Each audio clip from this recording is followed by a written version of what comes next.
Yo, what is going on YouTube? Welcome to another video, and this video format is going to be a little different, so just feel free to just sit back and listen, or I guess enjoy the visuals if you want to. But before we begin the actual video, I just want to say how grateful I am for the entire philosophy subreddit community, for their response and for your reaction to the last video. You know, as you all know, I did the Philosopher's Iceberg tier 1, and it was just pretty much a general overview of the first 5 people on that iceberg chart. And the comments, my PMs on Reddit, they were very lit, man. And I'm just super grateful because this entire journey has been very fulfilling so far, and it's been very challenging, and I really enjoy that. And I've been learning a lot, so I just want to say thank you, everybody. And I'm really excited to continue this very ambitious project that I have. So hopefully this is as satisfying and fulfilling for you. And again, I'm new to this. I'm not true to this. So if I make a mistake or I present an argument or make a comment that's already been resolved, feel free to just let me know, because I don't know everything, and I'm really trying my best to do as much as research as I can before I put these videos up. So when I make these videos, I have as many notes and as much as research done as possible, so that I don't sound too ignorant, but also more than just that, because I want to make sure I'm thorough with my work, because I want to present this as very quality research. I don't want to just bullshit you guys. So anyways, we're going to be discussing and dissecting Euthyphro. We're going to be going over the Euthyphro dilemma. And at the end of this video, I want to see if I am caught up on what does it mean to be pious in the 21st century. But we have to start with this text, because this is where it begins. I'm fully aware that it goes deeper and there have been counter arguments, so we'll discuss that when we get to that point. So yeah, let's just begin with the video. So the text opens up with Socrates pretty much at the courthouse, and he sees Euthyphro. And Euthyphro is surprised to see Socrates there, because again, at this time, Socrates is like 70 something or older than that years old. And he's like, wait, there's really no way, there's no reason you should be here. There's like, why are you even here in the first place?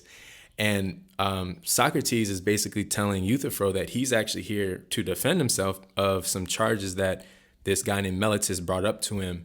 And I'm going to go into those charges when I go over apology. But just know that Socrates is there to defend himself against impiety and for corrupting the youth. So then Socrates pretty much goes on and asks Euthyphro, like, but why are you here? You must be here for a reason as well. And Euthyphro says that he's actually here to bring a murder charge against his own father. And that really just throws Socrates off, because in ancient Greece, and even honestly to this day, like, people are very loyal to their family. So if you're going to bring your own family member to court and charge them, especially for murder, there must be something deeper going on, and Socrates is a very sharp guy, and he's like, wow, it must be another relative. Like, for you to charge your father, it must be another relative. And Euthyphro's like, it's pretty interesting that you even said that, because it's actually not a relative. And Socrates is like, whoa, what? Like, whoa, like, you're bold, basically. Like, why are you even doing this? And Euthyphro pretty much goes on and explains that it was actually a dependent, or I guess an employee that was hired for help, that he came home and he was drunk one night, and this employee killed one of their servants. And when Euthyphro's father found that out, Euthyphro's father bounded up that employee and threw him in a ditch. And he left him in the ditch with no food and no water for so long, because the father was really trying to figure out how to handle the situation, that the employee ended up dying. And it's because of his father that he ended up dying. He didn't get any food. He didn't have any care, nothing. He died in that ditch. And Euthyphro is saying that his father is a murderer. So he's bringing impious charges to his father. And that really enlightens, excites Socrates because Socrates is at the court for impiety as well. So Socrates is like, whoa, since you're bringing these type of charges to your father, you must really know what piety means. You must know, but you must be an expert, because you wouldn't run the risk of tarnishing your family, tarnishing yourself, making Athens look bad, or Athens looking at you like you're crazy if you really know what you're talking about. So Socrates, this is when he pretty much begins his Socratic questioning. Like, he likes to position himself as the student, when at the end of the day, he ends up teaching somebody else something about themselves in so many words. So Socrates is like, yo, look, man, I want to learn what piety means to you and what it really means, because I want to make sure I can defend myself in court. So you have to be my teacher. I will be your student right now. And you can almost feel Socrates' grin just through the pages as you're reading this, because he really wants to learn something. And I feel like anytime somebody positions themselves or says that they know something, Socrates is like, oh man, here we go again. You know what I mean? I genuinely think it is an innocent way about questioning them with his method of Socratic questioning.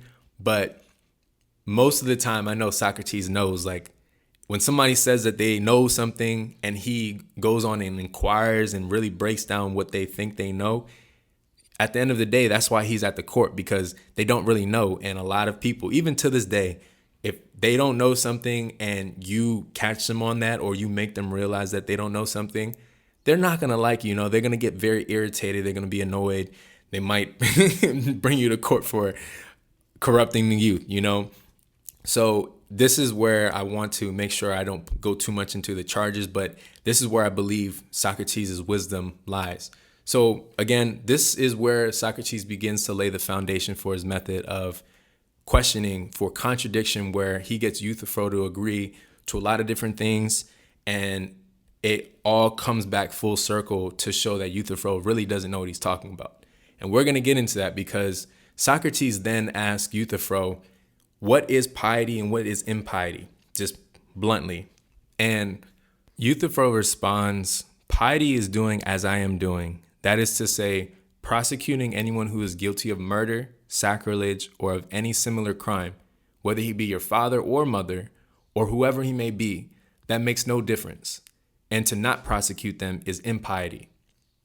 He even goes on to say that he can provide proof to Socrates of what piety is. And he explains this proof as, for do not men regard Zeus as the best and most righteous of the gods? And yet they admit that he bound his father, Cronos, because he wickedly devoured his sons. And Cronos even had to punish his own father, Uranus, for a similar reason in a nameless manner. So Euthyphro is like, but when I proceed against my father, they're angry with me, you know, the people of Athens. And he says that they're inconsistent with the way that they think when they talk about the gods, but then when they talk about people, it's different. And Socrates gets very, I guess, impatient in a way, because he realized that even though he has a great example of what piety and impiety is, he still doesn't know what it means to be pious or impious. So he's like, nah, Euthyphro, you only gave me an example of what piety is. Like, I'm not satisfied with just an example. I want a definition. So the first definition of piety that Euthyphro gives him is what is dear to the gods, and the opposite is impiety. Now, Socrates finally has a definition. He's like, all right, you say what is dear to the gods is pious, and then what's opposite of that is impious. So let's cross-examine this and see if it's true. So Socrates breaks this down by reasoning out that there are different types of disagreements. And the first type of dispute are on objective truths. And Socrates goes on and uses examples to clarify what he means by this, by saying, if we disagree on a numeric solution, like say you say 1 + 1 = 2, and say I say 1 + 1 = 3, we can do the math and we both can come to the objective truth. Socrates then expresses the second type of disagreements are of opinion, which we don't have an objective way to come to a solution. And As with the difference of opinions, men have waged war on the things that they view as honorable and dishonorable, evil and good, and just and unjust, because those are the opinions that we are disagreeing on as men. And he even further justifies this by saying that even though Euthyphro's actions may seem pious to Zeus, because Zeus imprisoned his own father, if you change the perspective, would be considered impious to Kronos, because Kronos views Zeus as impious. Uranus views Kronos as impious. So there's a difference of opinion in what piety and impiety means right there. And then Socrates inquires further by saying that evildoers aren't going to admit their guilt, but defend their innocence. Meaning, somebody who murdered another person, for example, Euthyphro's father, he's not going to say, oh yeah, I killed that man or I murdered that man, but don't put me in prison. Like, that's essentially what Socrates is saying. So admitting that the gods disagree on their own individual opinions of like what is just and unjust and good and evil, Socrates asks Euthyphro, like, how can he provide proof that all of the gods will agree that what Euthyphro is doing is a pious act?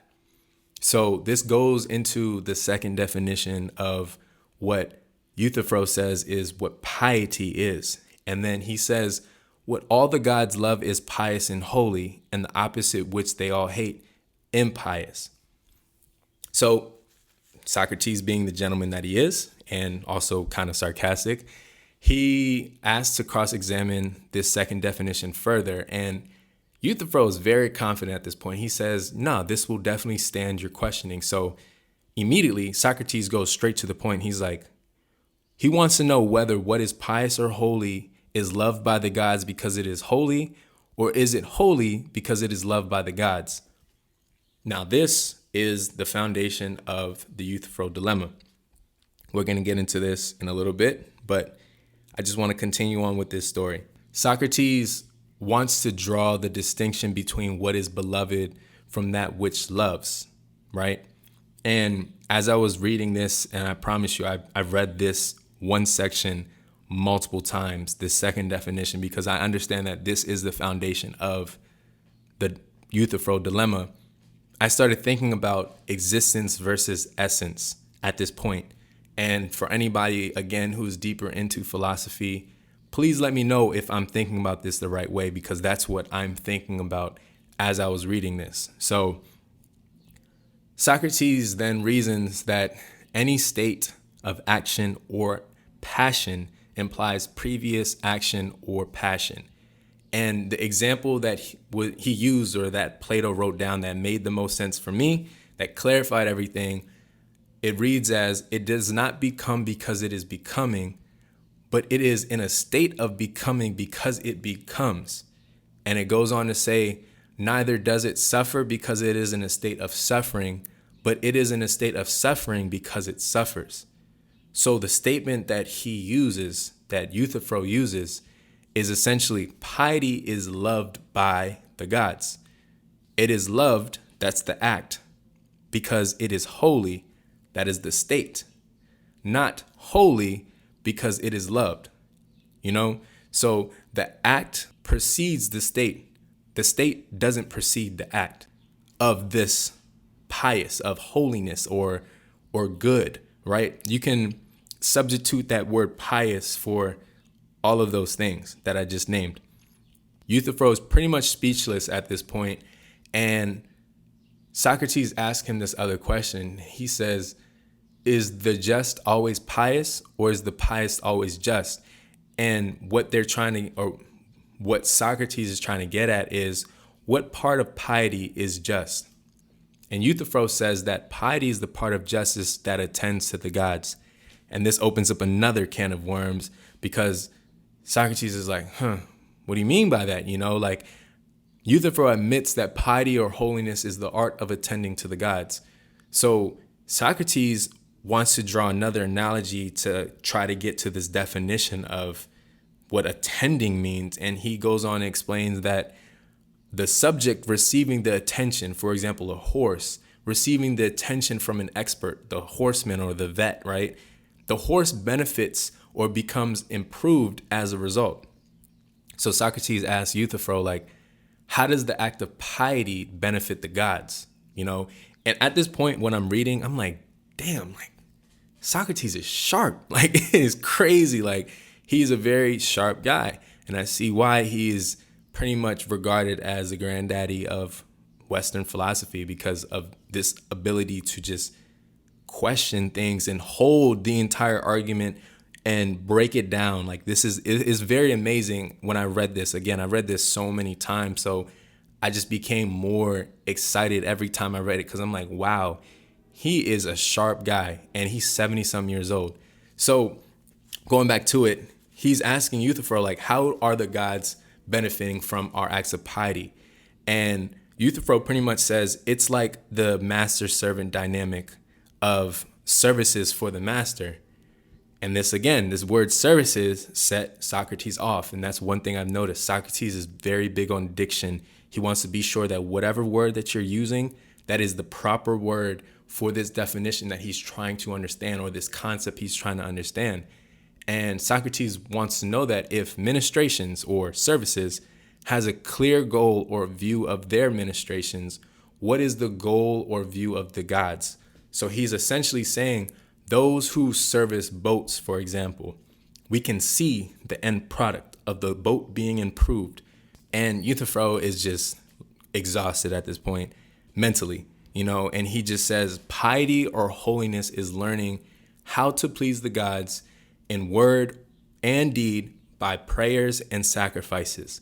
Such piety is the salvation of families and states, just as the impious, which is unpleasing to the gods, is their ruin and destruction.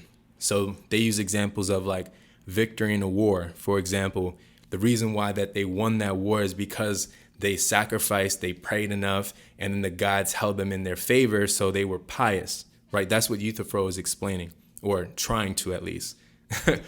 Socrates breaks this down because he realizes Euthyphro is getting very lazy, and he says this is coming back full circle, because Euthyphro admits that piety is pleasing to the gods, but he's also admitting that it's what is dear to them. And this causes the contradiction to emerge, because earlier in their conversation, Euthyphro and Socrates both agree that what is holy or pious isn't the same as what is loved of the gods. And Socrates is pretty much saying sarcastically how there's no way that Euthyphro could be so sure that what he's doing is pious and certain that it wouldn't be seen as the wrong thing to do by the gods and Athens. And he's certain that Euthyphro pursuing his father would be agreed upon by Euthyphro's peers and the men of Athens for taking him to court. And not satisfied with how Socrates still doesn't understand what he's saying piety is. And honestly, Euthyphro is so exhausted at this point. Maybe he's even scared. We don't really know. Euthyphro just leaves. He just leaves him hanging. He says, another time, Socrates, for I'm in a hurry and I must go now. And he's like, wait, whoa, why are you leaving me? Like, I have so many questions. Like, I really want to be clear on what piety means, because I'm being indicted for this, like I need to know what this means. I don't want to be ignorant. You're supposed to be my teacher. And he just leaves him hanging. So that's pretty much the summary of the story. And we're going to dissect the dilemma that Socrates presents to Euthyphro. And that is the pious loved by the gods because it is pious, or is it pious because it is loved? And that first argument, as we all know, if you haven't got into this too much, if what is good loved by the gods because it is good by itself, that means that this good has complete independence from the gods or from divinity. And essentially, if piety is independent from divinity or from the gods, there must be something of higher power than the gods. So why wouldn't man just go straight to the source instead of allowing the gods to just middleman their pious acts to this higher source, right? And then the second argument is where divine command theory comes from, which is piety is, or good or holiness is because God commands it, or divinity says it is pious. And this argument is broken down into, if piety or good is just because divinity commands it, it would be inconsistent, because Socrates has already laid out the argument that the gods already don't agree. In a polytheistic ancient Greece world of 380 BCE, right? They were a polytheistic society. So even the gods didn't agree on things, and they disagreed on everything too. So what's considered pious to one would be considered impious to another. Like, quick little example, I was thinking about when I was reading this, like, Ares is the god of war. What if he wants all these men? What if he possesses all these men, like in Sparta, for example, right, to fight? And with them fighting and seizing cities and taking women and killing babies and all this stuff is considered pious under Ares, but then to Zeus, it's not, right? That's the inconsistency. And with that, again, through my own research, you guys tell me if I'm right or wrong, a third argument got presented after that, because this went unchecked for a while. And St. Thomas Aquinas presented this third argument by saying divinity is holy. Piety is a part of God's nature. Morality, goodness, holiness is a part of God's nature. It's the source. God is the source of what is good and moral and holy. And for me, getting to this point, it was very interesting, with Christianity and just the Judeo-Christian, Muslim, Islam world. It's a monotheistic religion. And essentially, divinity is an unchanging being, and it cannot go contrary to its nature, and it cannot command things that are contrary to it, right? So if piety is a part of divinity, and what's divine can only communicate its own essence, the question that was raised in my mind, that I can see was raised by other people, was then who or what created God's essence in the first place, right? Is God's essence good because God commanded it to be so, or did something else determine what that essence that God has is, right? And we can go deeper into this, right? Because this does lead into natural law and then the categorical imperatives of Kant. But I'm going to leave that for another video, because we are going to be talking about Kant, I believe, in tier 2. And that is where I want to get deeper into breaking down this third argument and getting deeper into that, because there have been a lot of counters to this third one. So it's a very interesting conversation and a lot of research that is going to go into that I'm going to save for another video. So that is Euthyphro, the Euthyphro dilemma, divine command theory, and also getting into natural law, like I was saying, all in one video. So if you guys enjoyed this video, please let me know. As you know, I'm going to put this up in the Reddits, and I'm really excited for the next videos to come out. I do know that after this video, I'm going to do a video on apology that goes over Socrates' defense before he is murdered or before he kills himself, self-suicide, whatever you want to call it. I guess those words do mean different things, but you all know what I mean, hopefully. But yeah, if you guys enjoyed this video, please let me know in the comments. I'd really appreciate it. And I will see you guys in the next one. Peace out.